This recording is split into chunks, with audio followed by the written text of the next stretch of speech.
নার্ভের সমস্যা হওয়ার একটি অন্যতম প্রধান কারণ হচ্ছে চিন্তাভাবনা। আজকালকার দৈনন্দিন জীবনযাত্রার কারণে মানুষের মধ্যে এই যে চিন্তাভাবনা, টেনশন, অ্যাংজাইটি, ডিপ্রেশন, এর সাথে সাথে বন্ধুরা আপনাদেরকে আরেকটা বিষয় বলার চেষ্টা করব।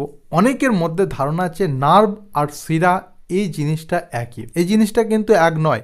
নার্ভের মধ্য দিয়ে কিন্তু সিগন্যাল পরিচালিত হয়, বিভিন্ন ধরনের অনুভূতি পরিবাহিত হয়। নার্ভ ছাড়া কিন্তু আমাদের শরীর কখনো কোনোভাবে কাজ করতে পারবে না, পুরোপুরিভাবে অচল হয়ে পড়বে। যেমনটা হয় ঠিক প্যারালাইসিসের ক্ষেত্রে। প্যারালাইসিস রোগীদের ক্ষেত্রে কি হয়, কোনো একটা বিশেষ নার্ভ ড্যামেজ হয়ে যায়। নার্ভ ড্যামেজ হয়ে যাওয়ার কারণে সেই অঙ্গটা কিন্তু কোনোভাবেই কাজ করে না। বন্ধুরা, নার্ভের রোগ ক্রমাগত বেড়ে চলেছে। প্রতিটা মানুষের মধ্যেই কম বেশি নার্ভের সমস্যা এখন দেখা দিচ্ছে। তার কারণ একটাই, তার কারণ হচ্ছে আমাদের সমস্ত শরীরেই নার্ভগুলো ছড়িয়ে ছিটিয়ে রয়েছে। তাই শরীরের কোনো একটা অংশের সমস্যা দেখা দিলে তার মধ্যে কিন্তু নার্ভ যুক্ত থাকছে। তাই কোনো না কোনোভাবে আপনার যে কোনো ধরনের সমস্যা হলেই কিন্তু সেটা যদি ট্রিটমেন্ট না হয় বা তার মধ্যে নার্ভের সমস্যা যুক্ত হয়ে পড়ছে, আর এটা দিনে দিনে ক্রমাগত বেড়েই চলেছে। নার্ভের সমস্যা হওয়ার একটি অন্যতম প্রধান কারণ হচ্ছে চিন্তাভাবনা। আজকালকার দৈনন্দিন জীবনযাত্রার কারণে মানুষের মধ্যে এই যে চিন্তাভাবনা, টেনশন, অ্যাংজাইটি, ডিপ্রেশন, এই ধরনের যে সমস্যা, এই সমস্যাগুলো কিন্তু দিনে দিনে বেড়ে চলেছে। আর বেড়ে চলার কারণেই কিন্তু নার্ভের সমস্যা ক্রমাগত বেড়ে চলেছে। তাই এই নতুন ভিডিও সিরিজে আপনাদেরকে নার্ভের সমস্যা সংক্রান্ত ছোটোখাটো সমস্ত বিষয় তুলে ধরার চেষ্টা করব, সেগুলোকে বুঝিয়ে বলার চেষ্টা করব এবং সেই সমস্যা থেকে রেহাইয়ের নতুন কিছু উপায় আপনাদের সামনে তুলে ধরব।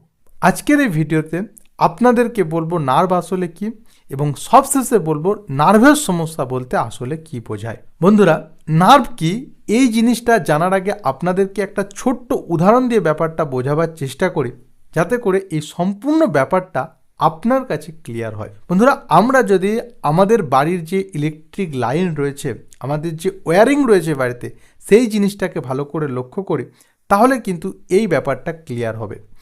আমাদের যে বাড়িতে মেন সুইচ আছে, সেই মেন সুইচ থেকেই কিন্তু ইলেকট্রিকের বিভিন্ন তার সারা বাড়িতে ছড়িয়ে পড়েছে, বাড়ি থেকে বিভিন্ন ঘরে ছড়িয়ে পড়েছে। এবং ঠিক বন্ধুরা, এই রকমই আমাদের সারা শরীরেই নার্ভের অসংখ্য শাখা পোশাখা সারা শরীরে ছড়িয়ে রয়েছে।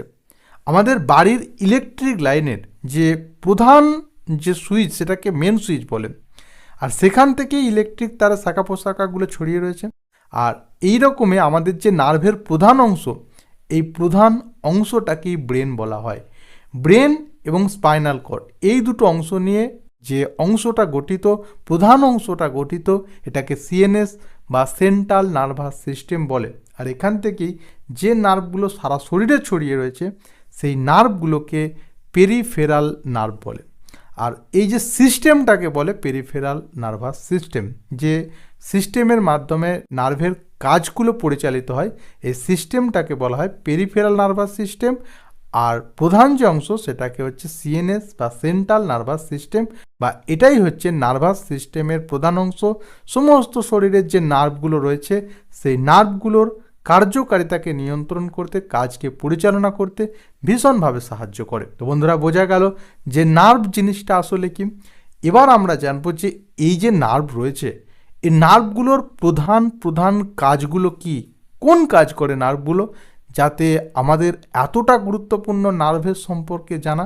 নার্ভের প্রধান যে কাজ হলো, সেটা হচ্ছে, মনে করুন আপনার হাতে একটা মশা কামড়ালো। এই যে মশা কামড়ালো, কামড়ানোর যে অনুভূতি, সেই অনুভূতিটা আপনি তখনই বুঝতে পারবেন যখন এই সিগন্যালটা আপনার ব্রেনে যাবে। ঠিক যেমন মেন লাইন থেকে বিদ্যুৎ তারের মধ্য দিয়ে গিয়ে ঘরের লাইটের মধ্যে প্রবেশ করে, ঠিক তেমনি যে জায়গায় আপনার মশা কামড়ালো, এই যে অনুভূতিটা নার্ভের মধ্য দিয়ে প্রথমে ব্রেনে যায়। ব্রেন সেটা বোঝে এবং আরেকটা সিগন্যাল আমাদের পাঠায়, সেই অনুযায়ী আমরা কাজ করি বা মশাটাকে তাড়িয়ে দিই বা মেরে ফেলি। ঠিক এইভাবে কিন্তু আমাদের নার্ভের কাজগুলো পরিচালিত হয়। তাহলে এক কথায় যদি বলা যায় তাহলে বলা যাবে যে নার্ভের প্রধান কাজ হলো আমাদের সমস্ত শরীরে বিভিন্ন ধরনের অনুভূতি নিয়ে যাওয়া নিয়ে আসার কাজটা করে বা আমাদেরকে বুঝতে সাহায্য করে। এছাড়াও বন্ধুরা আমরা যে আমাদের যে ব্যালেন্স এবং যে মুভমেন্ট করছি, আমরা হাঁটাহাঁটি করছি, এই জিনিসটাকে নিয়ন্ত্রণ করতে সাহায্য করে। আমাদের শরীরের যে বিভিন্ন অঙ্গ প্রত্যঙ্গ আছে সেই অঙ্গ প্রত্যঙ্গের প্রত্যেকটার কাজ পরিচালনা করার জন্য নার্ভ কিন্তু ভীষণভাবে দায়ী। নার্ভ ছাড়া কিন্তু আমাদের শরীর কখনো কোনোভাবে কাজ করতে পারবে না, পুরোপুরিভাবে অচল হয়ে পড়বে। যেমনটা হয় ঠিক প্যারালাইসিসের ক্ষেত্রে। প্যারালাইসিস রোগীদের ক্ষেত্রে কি হয়, কোনো একটা বিশেষ নার্ভ ড্যামেজ হয়ে যায়। নার্ভ ড্যামেজ হয়ে যাওয়ার কারণে সেই অঙ্গটা কিন্তু কোনোভাবেই কাজ করে না। সেই অঙ্গটা যতই শক্তিশালী থাকুক না কেন, সেই অংশের যে নার্ভ সাপ্লাই রয়েছে সেটা যদি ড্যামেজ হয়ে যায় সেই অঙ্গ কিন্তু কোনোভাবেই কাজ করবে না। তাহলে বুঝতে পারছেন যে নার্ভের কাজ কতটা গুরুত্বপূর্ণ আমাদের শরীরের জন্য। নার্ভ ছাড়া কিন্তু আমাদের শরীর পুরো অচল, একদম বেকার হয়ে পড়বে। এর সাথে সাথে বন্ধুরা আপনাদেরকে আরেকটা বিষয় বলার চেষ্টা করব। অনেকের মধ্যে ধারণা আছে নার্ভ আর শিরা এই জিনিসটা একই। এই জিনিসটা কিন্তু এক নয়। নার্ভের মধ্য দিয়ে কিন্তু সিগন্যাল পরিচালিত হয়, বিভিন্ন ধরনের অনুভূতি পরিবাহিত হয়। শিরা বা ধমনীর মধ্য দিয়ে রক্ত, ব্লাড সাপ্লাই হয়, রক্ত পরিচালিত হয়।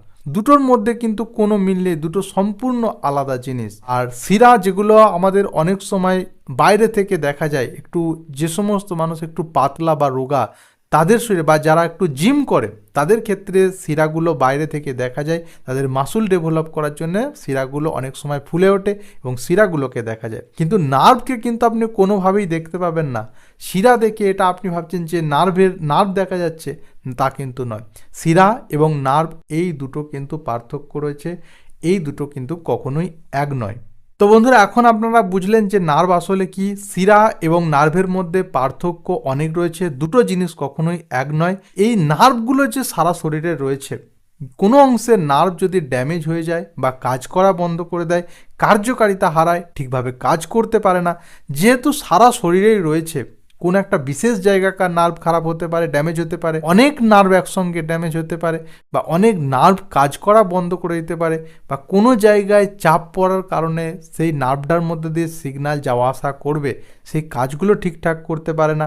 যার কারণে যে সমস্যাগুলো দেখা যায়, বা নার্ভের মধ্যে ব্যথা যন্ত্রণা দেখা দিতে পারে, বিভিন্ন কারণে দেখা দিতে পারে। যখন যেভাবে যে সমস্যা দেখা যায়, নার্ভের মধ্যে যদি সমস্যা দেখা যায় তখন সেই সমস্যাটাকে নার্ভের প্রবলেম বলে। এবার যে জায়গায় যে সমস্যা হয় সেই জায়গায় কিন্তু বিভিন্ন ধরনের নাম রয়েছে, সেই অনুযায়ী সেই জায়গায় বা সেই সমস্যাটার নাম রয়েছে। বন্ধুরা এই ছিল আজকের একটা ছোট্ট ভিডিও, যে ভিডিওটার মাধ্যমে আপনাদেরকে বোঝাবার চেষ্টা করলাম, জানানোর চেষ্টা করলাম, যে ভিডিওটার মাধ্যমে আপনাদের সামনে তুলে ধরার চেষ্টা করলাম, আপনাদেরকে বোঝাবার চেষ্টা করলাম যে নার্ভ জিনিসটা আসলে কি, নার্ভের সমস্যাটা আসলে কি। এরপরে ক্রমাগত ভিডিওর মাধ্যমে আপনাদের সামনে নার্ভ সংক্রান্ত বিভিন্ন বিষয় তুলে ধরার চেষ্টা করব, তার সমাধান কি রয়েছে সেই বিষয়গুলো তুলে ধরার চেষ্টা করব। তাই আপনাদের জন্য এই চ্যানেলটা খুব গুরুত্বপূর্ণ হতে চলেছে। আপনার নার্ভ সংক্রান্ত যদি কোনো সমস্যা থাকে নিচে অবশ্যই কমেন্ট করে জানান, আমি চেষ্টা করব সেই বিষয়টাও আপনাদের সামনে ভালোভাবে তুলে ধরার। বা চ্যানেলটা থেকে যাওয়ার আগে অবশ্যই চ্যানেলটা সাবস্ক্রাইব করে যান এই ধরনের ইনফরমেটিভ ভিডিও পাওয়ার জন্য। আপনাদের সঙ্গে দেখা হবে নতুন কোনো ভিডিও, নতুন কিছু টপিক নিয়ে। আর আপনার বন্ধু বান্ধব আত্মীয় স্বজন সকলের সঙ্গে ভিডিওটা শেয়ার করে তাদেরকেও এই নলেজটা জানাতে সাহায্য করবেন। আজকের ভিডিওটা এ পর্যন্তই। অসংখ্য ধন্যবাদ জানিয়ে এই ভিডিওটা এখানেই শেষ করলাম।